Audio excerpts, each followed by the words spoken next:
Hello and welcome to our podcast Pager. I'm George Milner. And I'm Stan Dale. Tune in to hear us talk with some amazing people about the subjects changing medicine today.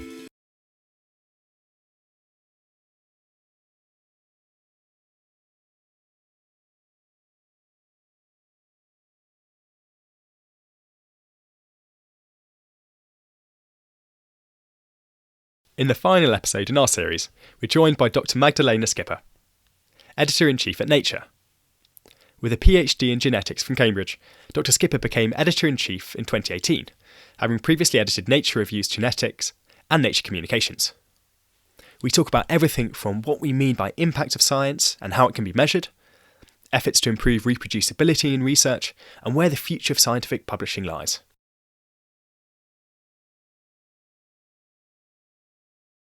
Magdalena, thanks so much for joining me today. It's a pleasure to be speaking with you. My pleasure to be here. Thank you for the opportunity.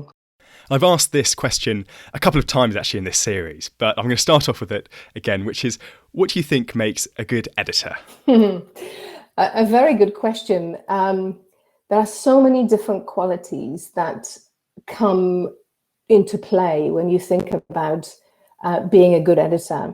A number of qualities come to mind first and foremost. One, of course, is curiosity. Never-ending curiosity combined with a passion for the topic. And of course, when I talk about an editor, I mean a scientific editor. Curiosity and passion for the discipline, for the area in which the editor specializes. Of course, open-mindedness to new ideas, to arguments, willingness to engage in conversation, but of course also fairness and objectivity to evaluate the science, but also evaluate reviewers' comments. If you like, this kind of a conversation that develops between a reviewer and an author when a paper is being evaluated by the author's peers. In the end, what's also important when you're an editor, when you're a scientific editor, is ability to make decisions. But this has to be combined with open-mindedness, because you have to realize that anybody can make a wrong decision, and you have to be open to a possibility that a decision may need to be revised. Publishing over so many different disciplines within nature, I was wondering, how do you ensure fairness in actually what is published in the journal when, I guess, the definitions of what makes a Nature paper can be rather different across different papers? Very good question. And of course, indeed, many journals are focused on a specific discipline or a specific community. Nature, right from the very beginning, from its launch 150 years ago now, has always been multidisciplinary. And interestingly, that definition of multidisciplinarity is growing further, and perhaps this is something we may touch on later. As you may know, at Nature, of course, we have full-time professional editors, each of whom used to be a researcher in a given discipline, and at some point left active research to join Nature as a scientific editor. So these individuals have a first-hand background in doing research in a specific area and continue to keep in touch with the area, of course, by reading papers, not only the ones that are submitted to Nature, but keeping up with the literature, traveling to conferences, interacting with the scientific community. They have, so each of these individuals really has a finger on the pulse of what's happening in the community and what the community's needs are. But beyond that, there are general principles that are actually that rise above the needs and the peculiarities of each individual scientific discipline. We all know that a great paper has to be a robust paper, a paper which reports conclusions which are clearly, deeply connected to the evidence which is reported in that paper. And these principles are universal, regardless of the discipline. Similarly, for Nature itself, we're always interested in papers that are particularly outstanding in the way that they move the science, the research forward. Maybe they are enabling opening up of new disciplines or new avenues. Think of, let's say, a technology paper, which enables suddenly a whole host of new discoveries. We also think about the elegance of science, the elegance of the design of a study. And again, all of these aspects are universal across different disciplines. So yes, there are some peculiarities of each discipline, but the overarching principle is common across all areas of research. And this is the kind of training that the editors receive. And of course, on the team, we continuously talk about it. We talk about how we evaluate papers, how we consider them, indeed, to ensure that we are as fair as possible. And on the topic of fairness, do you take into account actually where a paper has come from and who it's come from as well? Because I can imagine on one hand you could have some quite serious issues with bias here, but also it's probably quite easy to look at papers from institutions that you've heard of, researchers that have published before, and actually look on them more favourably just because there's more of an understanding of what they do and their reputation. A very important question, and absolutely the most important area of focus for any editor is the science in the paper, the research, what is being reported, how it's being reported, how it was done. The editors are not blinded to the authors, right? So when papers are submitted, the editors do see the names of the authors and they can check the provenance, their affiliation. And of course, each editor has editors at Nature, many of whom have many years of experience, will recognize some of these names for a number of reasons, because they are particularly active researchers, because they have worked with them, and so on. So clearly, that recognition of some individuals as opposed to others cannot be denied. But but again, I emphasize the fact that it is the science itself, the research itself, which is of paramount importance. Let me give you a personal example. So some years before becoming editor-in-chief of Nature, I used to be a scientific editor at Nature. My own background is in genetics and genomics, so I used to handle those manuscripts. That was my community, if you like, that I looked after from perspective of Nature. And over the many years that I spent in that role, I read and looked after thousands of papers. Some of the papers that I most remember today as the most exciting, the most, unexpected, quite frankly, papers, were the papers that in the end came from directions I had no idea that were being even pursued, from locations and groups of scientists I had never heard of before. But the elegance and the importance of science was outstanding. So it always illustrates the point that it is the science, it is the research itself that has to be the focus of a consideration, evaluation of a paper first and foremost. If we're talking about reputation for reproducibility and robust science in general, could it be that actually some of the organisations that are producing that, there's a precedent for them actually applying really rigorous scientific methods that perhaps aren't entirely communicated through a paper? So that in itself would be a shortcoming of the paper.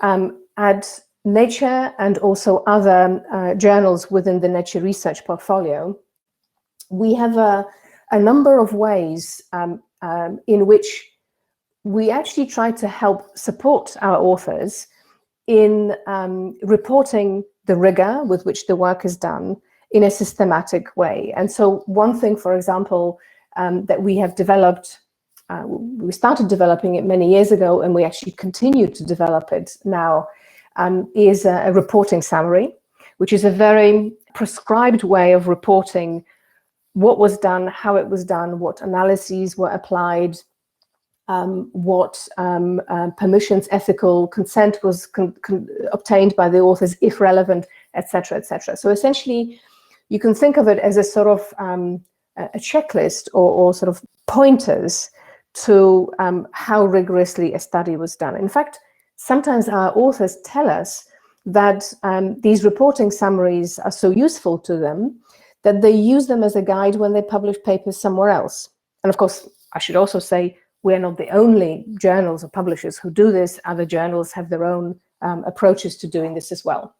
So all I'm saying is that the reporting of rigor with which science was done in a specific paper needs to be done appropriately in that paper. Of course, you're right that some research groups, some research institutions have a greater track record in reporting this and indeed conducting research with greater rigor.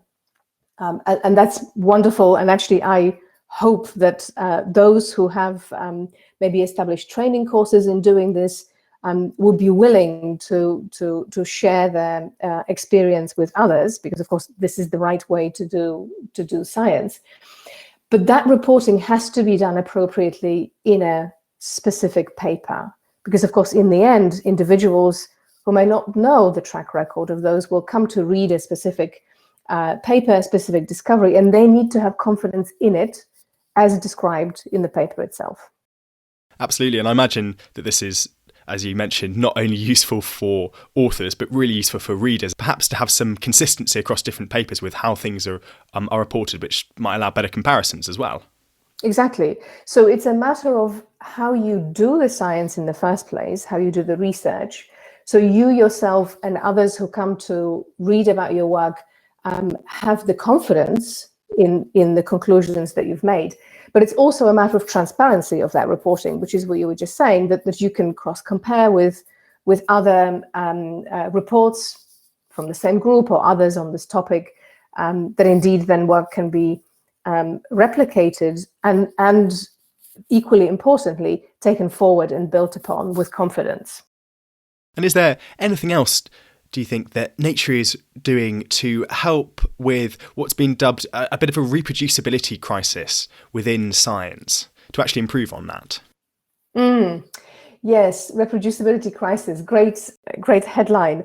I think we have done quite a number of, well, I should say we have worked extensively with the research community. I cannot see how we could help in this regard without working hand in hand with researchers to understand where the difficulties lie, both in terms of original reporting, but then subsequently reproducing work that is published. So I mentioned already reproducibility checklists, as we call them, or these reporting summaries. We have also introduced a number of changes to our formats.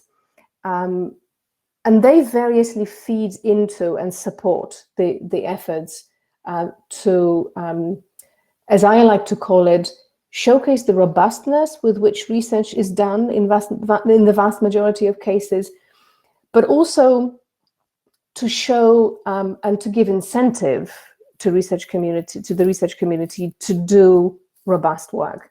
So let me give you one example for the latter first. And that's, for example, for a number of years now, more than 10 years, Nature and other Nature research journals have had a very granular author contribution statement. As we all know, research is becoming more and more collaborative. The case of a single author or maybe 2 or 3 authors on a paper is extremely rare these days. It's much more common that numbers of authors run into tens or sometimes hundreds or even thousands in some disciplines. It then becomes really important that we understand what kinds of contributions these individuals made. If you have a paper, from the disciplines that I used to handle in some very large consortium like human genomics study or in particle physics, if you are an author 207 as opposed to 525, what does that mean in any real sense? So these author contributions allow 2 things. One, for the reader to understand how the dynamic of the authors has worked and who has contributed to what, but also give appropriate credit to the individuals for the kind of contribution that they made. Now, another example that feeds into this robustness of research is, of course, giving credit and surfacing data and methodology. This is absolutely essential. Open science, shared data and methodology, for that matter also materials, are absolutely crucial for the progress of science. After all, the standard cliche of standing on the shoulders of giants, we stand on the shoulders of all the other researchers and everything that went before us. And indeed, it is that research is effectively continuum, and it builds upon what was published before. It's absolutely crucial that data are shared. They cannot always be completely open because, of course, in some data sets, in some cases, there are privacy issues. But even if data cannot be completely open, it doesn't mean they cannot be shared. So in this regard, we work very closely with our authors to, in some cases, mandate data sharing, in other cases, to encourage authors to share data, and in all cases, to be absolutely transparent as to how a reader, another researcher can gain access to data, where these data are, and how, under what conditions they can be accessed. So these are just two examples in addition to what I said before. And I'm just thinking two things here. Would this practice of actually sharing data not only contribute towards the ability of other authors to check how conclusions have been reached, but also perhaps towards individual authors being more rigorous with their methods, knowing that actually this information will be out there and could be critiqued in a way that it might not have been, say, 20 years ago? So it's absolutely essential that whatever the contribution of an individual author in a study is, that author takes a responsibility for that contribution. So let's think of how research is done today. So much data are generated that increasingly reanalyses, meta-analyses of these data are performed. And those who use pre-existing data have to have the confidence that these data are robustly generated. They have to understand how the data were generated to be able to evaluate whether indeed a meta-analysis putting together with other data sets is appropriate and makes sense. So, for example, when we mandate very granular author contribution statement, with that, we try to achieve two things. One, as I mentioned before, giving the credit to, for example, in this example, data generators, those who've generated the data, who have the responsibility to annotate the data appropriately, which is a huge responsibility. And yet these authors often find themselves in the middle of an author list. Now, this is particular to many disciplines, life sciences and others. In physical sciences, is more common, of course, to have alphabetical order of authors, and that sort of solves the problem. But you still, by looking at the author list, you still really don't know who has contributed what. The second reason for this granular author contribution statement is indeed to, with credit for doing something comes a responsibility for having done it. So that responsibility to annotate, to generate with care, to curate, perhaps subsequently, has to rest with the authors that are responsible for it. I think it's very important it's very important in the way that science is done today. And perhaps moving on slightly from actually recognising individuals to recognising science. And one question that I had was, do we know how much value actually publication in a prestigious journal such as Nature actually adds to the impact of science? And how can this be kind of detached from all the other effects that come with publishing in the top journals in the world relating to funding, promotion, etc.? Now that is a very complex question. If you think about what you just asked me, there are so many different assumptions rolled into this question that you will certainly not get a simple answer. But let me unpackage it a little bit. So the first thing that struck me as you were asking the question was this idea of value. I think we have to ask ourselves what we mean by value of a paper or value of a particular discovery or a conclusion. Sometimes we can think of it in terms of credit and recognition for those who have generated the work, which often translates into additional funding, maybe another research position, or indeed another form of a job. Value can, of course, be in terms of, in the case of science, should always be in the case of adding value to our body of knowledge. Value can mean translation into a tangible outcome. So if we're talking about biomedical research, there can be specific value in diagnosis of a disease, in disease treatment, maybe prognosis, so specific hands-on real life value, which may be immediate, maybe further down the line. It could be an engineering or technical application, and that could be another form of value. There could, of course, be a policy-related value. A piece of research can be turned into policy. For example, if you think about the context of sustainability of our planet, there are scientific papers which are being published that directly speak to policymakers and governments, and one would hope make them rethink existing policies with a view to introducing new ones. So value, when we think about value of research and value of scientific paper, I think we mean many different things. Sometimes academics, when they first think about value of a paper, they think of academic value and academic impact, which very easily is measured by citations to a specific paper.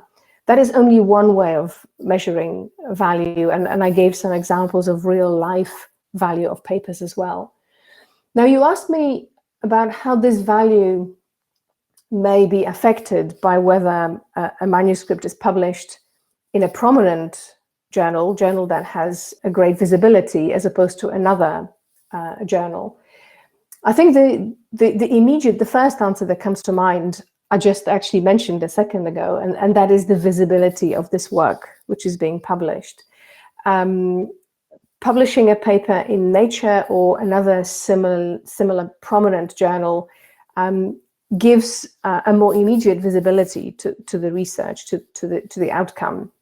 I always say, and I will say it again here, that good science is published across many different journals.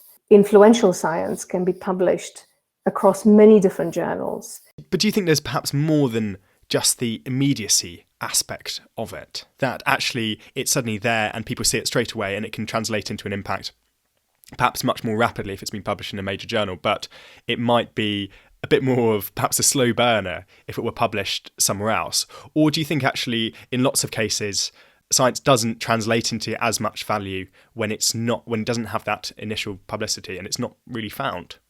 Sure. So, I mean, clearly, a paper needs to be found in order to have an impact or influence. That's of course very clear.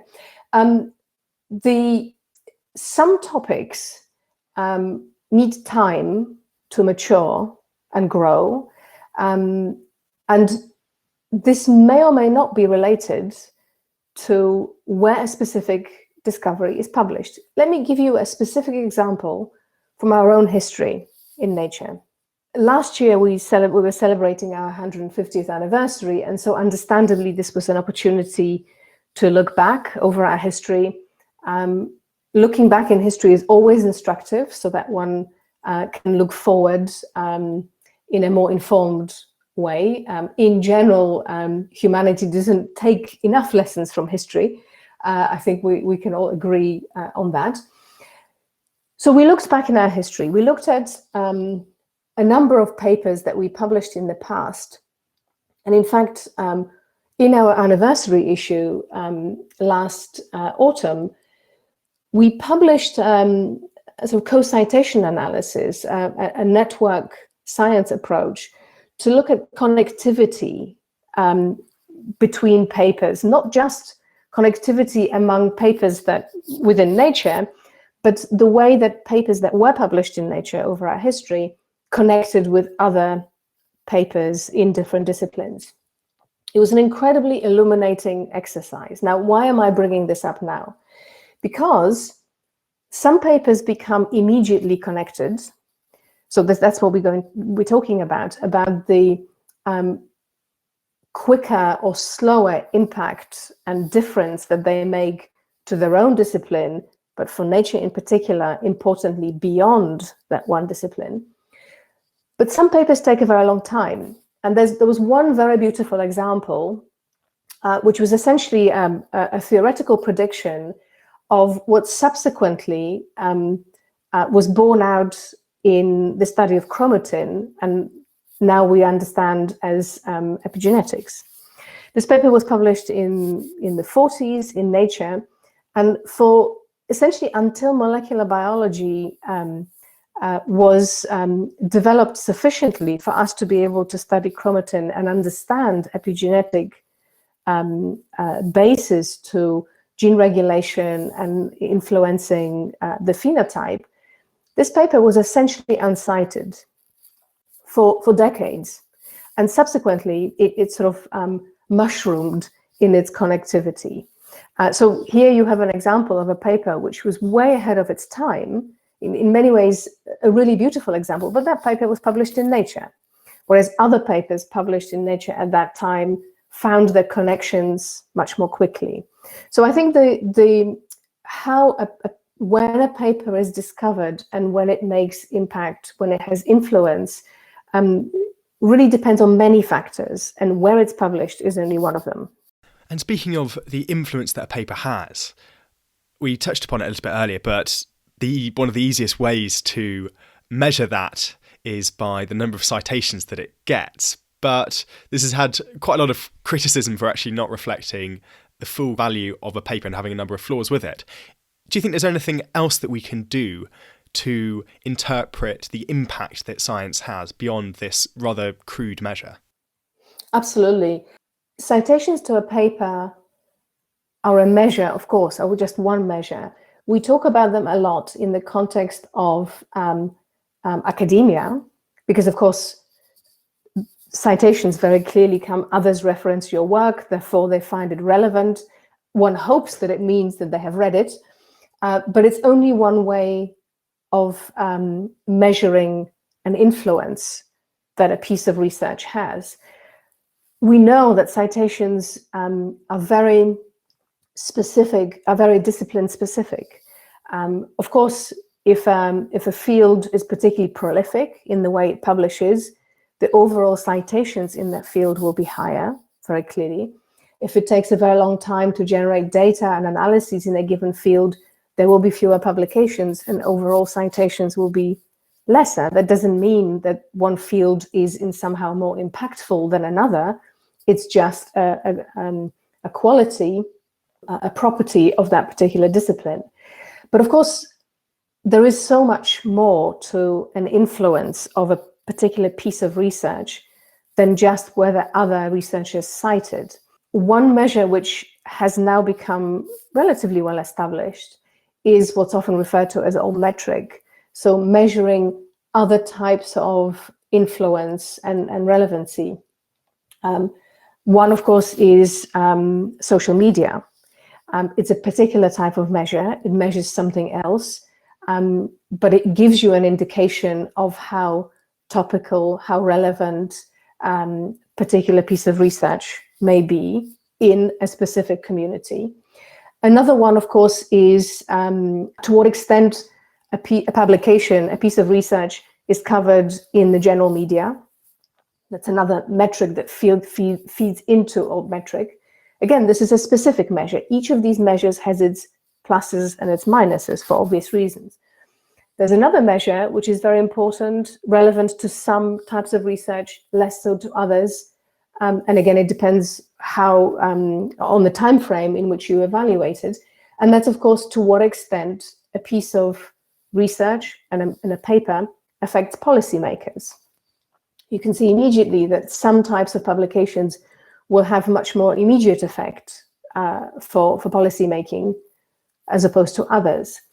And we always, when we think about research, we always have to think, I think we have to consider to what extent the impact is mainly in the academic research community as opposed to in real life. Both are valuable. In my view, it's very hard to directly compare them. Think of a theoretical physics paper as opposed to a paper which directly speaks to, let's say, farming practice for smallholder farmers. It's impossible to directly compare which of these papers is, quote unquote, more important or more impactful. They can be as impactful in their own right, in their own disciplines. They're just very different. And so that's why I think we continually need to think about adding to the sort of repertoire of measures with which we try to understand the influence that any particular piece of research has in the broader setting.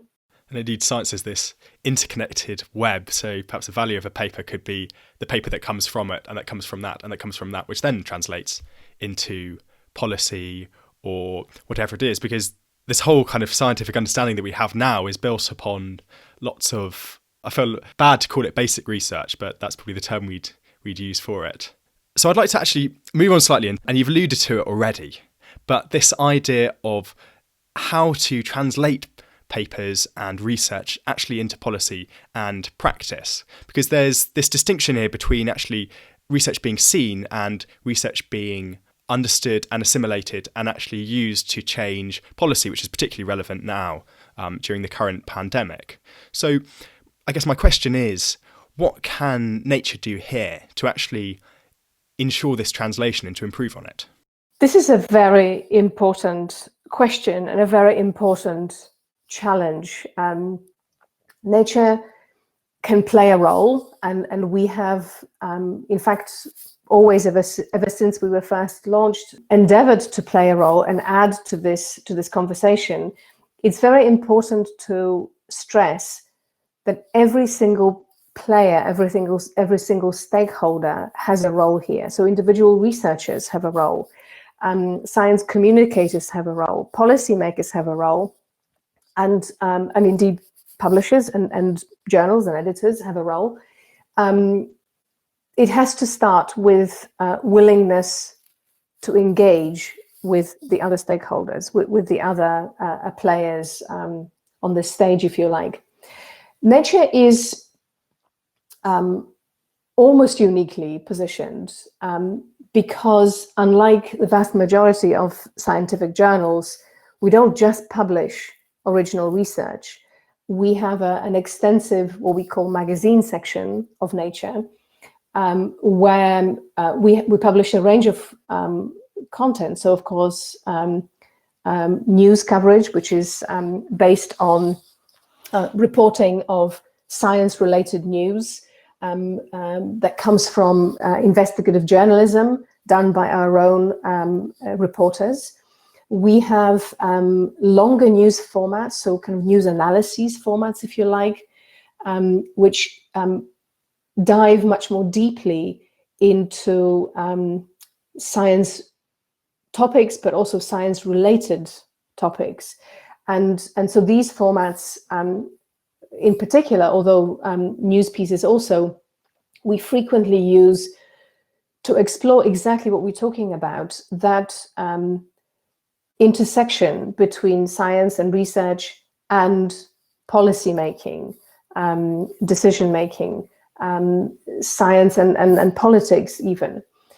We also, in this magazine part of Nature, if you like, this is also a platform for publishing expert opinion content. This expert opinion content is an opportunity for us to invite voices from the research community, but also from the policymakers to our pages. So effectively, we create a space for this interface, for this dialogue and this discussion. It won't be a surprise to you nor to your listeners that, of course, each of these constituencies has its own language, has its own priorities. And it's really important that there is willingness, and on this platform that we provide, but of course in other settings also, for the different players to reach out to the other side, to explain and make relevant what the discoveries are, what the concerns are, what the limitations may be. One thing that not all researchers appreciate, and not surprisingly, because this is not their daily concern, is that policymakers, when policymakers consider fruits of research endeavors in changing or making new policies, they will always consider feasibility and economic basis implications for such changes or such new implementation. Researchers don't always think about it. As I say, not surprisingly, not a criticism, an observation. But that in itself brings in another aspect to this, and of course that is that there should be a seat at this table for economists to help articulate this conversation further. And interestingly, this is one of the directions that Nature itself is moving right now. Of course, we already are a multidisciplinary journal, but we are increasingly pushing the boundaries of this multidisciplinarity, if you like. And so we're increasingly now interested in economics research and the interface between economics and research and science itself. I think that's a very important part of this equation. How political do you think a journal should be in its views when we talk about communicating evidence to inform policy and to the wider public? So Nature is a scientific journal. That's the most important guide for me as editor-in-chief and for all of our editors. Nature is not a political journal. It is not our focus or objective to be political. However, science does not happen in a vacuum. Science has always been in some way linked or certainly used, linked to politics and used by politicians. If you think about governments today, most governments have some form of scientific advisors, either formal or informal. They're either individuals or bodies of researchers. Historically, scientific findings have been used and unfortunately misused on some occasion, on unfortunately too many occasions, to advance certain political positions. Of course, governments also determine scientific funding. A large proportion of funding of science comes from the public purse in the vast majority of countries. Of course, private funding is also very important. So it is against this background that we at Nature find ourselves needing to speak up in defense of science and research. And while we do that, we have found ourselves needing to be critical of certain political views and positions. But our focus is always on science, on the research itself. And we would only ever take a position on anything to do with politics when it affects science, when it distorts science, and through that affects society. We would never do it in isolation because it's not our place, not our mission, not our purpose. So you'd see a responsibility for Nature to perhaps push back against some of the fake news that seems to be so widespread amongst the media? Oh, absolutely. But this question is broader than just politics because, of course, fake news or misinformation sometimes is political, but sometimes it isn't. In a sort of true sense of political, if you like. But it absolutely is our place to promote balanced reporting of science, being questioning inappropriate reporting, correcting anything that is misreported or deliberately, as you said, or deliberate promotion of fake news.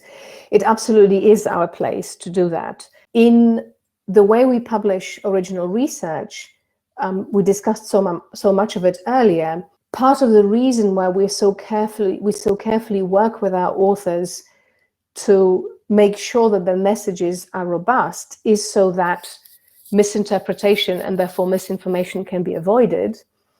But then we have a second opportunity to do this in the pages of the magazine section of Nature, where we where our reporters, our journalists write about what we publish, but of course what's being published more broadly, what is being reported in other media outlets, and indeed through offering commentaries and opinions that we publish in our pages. We have spoken on many occasions against misinformation and in favor of careful and coveted reporting of science in our editorials also. It's absolutely a crucial role that we fulfill. And in fact, Nature has a mission which we've had essentially unchanged for the last 150 years.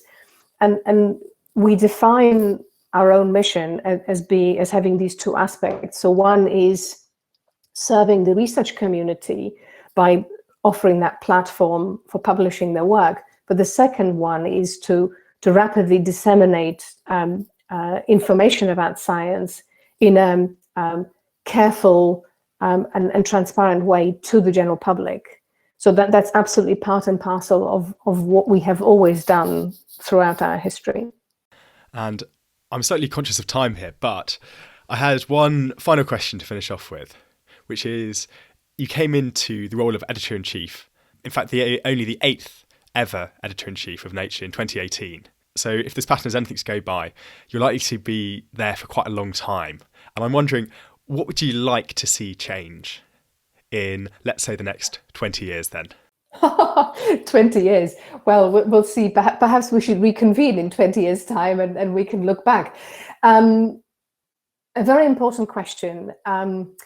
Predicting the future is always a very, very difficult thing to do. In fact, I'll give you my favorite example of how it doesn't work very well.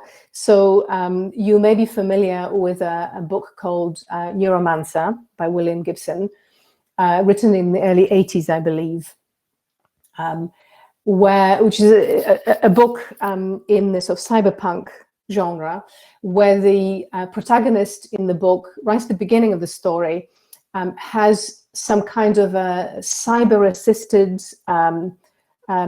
neural stem cell transplant. So extremely visionary, extremely futuristic and forward-looking. And yet the same person goes to a public phone box to make a phone call. So in other words, the author was able to predict and even elaborate on the kind of advanced medicine that we don't even have today, but failed to predict mobile telephony. So against this background, let me ask you a question. So certainly, scientific publishing has moved to the digital age already. And yet, we haven't completely embraced the offerings of the digital world. I would like to see, and I imagine that we will see, a much greater dynamic interconnectivity between papers that we publish. I wouldn't be surprised, and I would welcome changes to what we now understand as a scientific paper. It continues to be very much defined by the print, which very few of us consume original scientific information in print these days, of course. With that, of course, the speed with which information is exchanged is very different.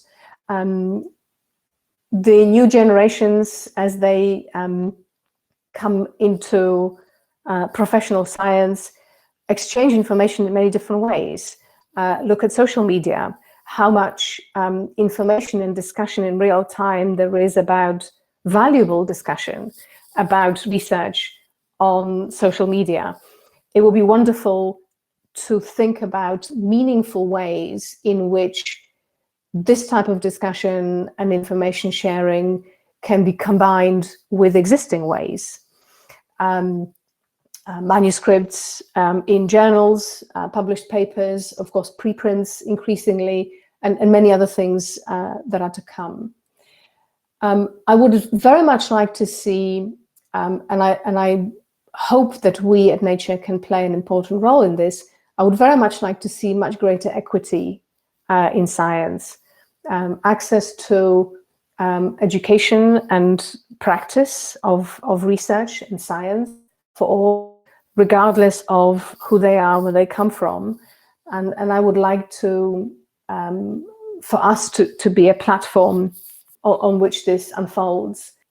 Another aspect, I think, is which we already see increasingly, is a greater direct engagement of a wider public, of civil society, in science, in research itself. In some way, I'm talking about citizen science, which has been going on for quite some time. But in many cases, in most cases, citizen science involves members of the public assisting researchers, for example, in collecting data. But there are some wonderful examples, and these examples are on the increase, of co-creation of research, where, for example, patients involved in designing clinical trial studies, or farmers are involved in designing interventions in farming, biodiversity, and conservation. I would like to think that Nature going forward can think of interesting and relevant ways in which these interactions can be facilitated further, because after all, the more engaged the civil society is in science, the more science will be respected and will be taken into consideration by those who make decisions about the laws that govern our daily lives, etc. And do you think that science is becoming more interdisciplinary as well? I think for the last couple of decades, we have definitely seen much greater convergence of disciplines, much greater realization that the way of thinking, the way of asking questions and methodology from an adjacent discipline, or maybe a discipline which is more further removed, could actually re-energize, reinvigorate one's own discipline. And this has been a wonderful, wonderful direction of travel for research very broadly. And it's a fantastic opportunity for us at Nature, because for us, every aspect of research is in scope because we are multidisciplinary. One final comment that I will make on this, and I will really pose it as something for you and your listeners to think about, is a distinction between multidisciplinarity and interdisciplinarity. I think sometimes, in fact, often, the two terms are used interchangeably. In my view, they're not synonymous. Multidisciplinarity, to me, better describes a situation where exponents of individual disciplines come together using their own tools to solve a problem, but they themselves, each one of them, remains firmly rooted in their own discipline. Interdisciplinarity is something else, something that is emerging, for example, in the context of sustainability research. It's interesting to hear that there is a very young generation of researchers who only would label themselves as interdisciplinary researchers. And I think as their research gains momentum, it will be really interesting to see how they will transform the way we think about questions, and indeed what kinds of questions we pose. I think that's an interesting thing to bear in mind, that your background, the training you come from, will also influence what questions you pose, not just how you will answer them. So I think we're probably all out of time now. So all that's left to say is it's been an absolute pleasure, Magdalena. Thank you so much. Thank you very much for the opportunity, and good luck.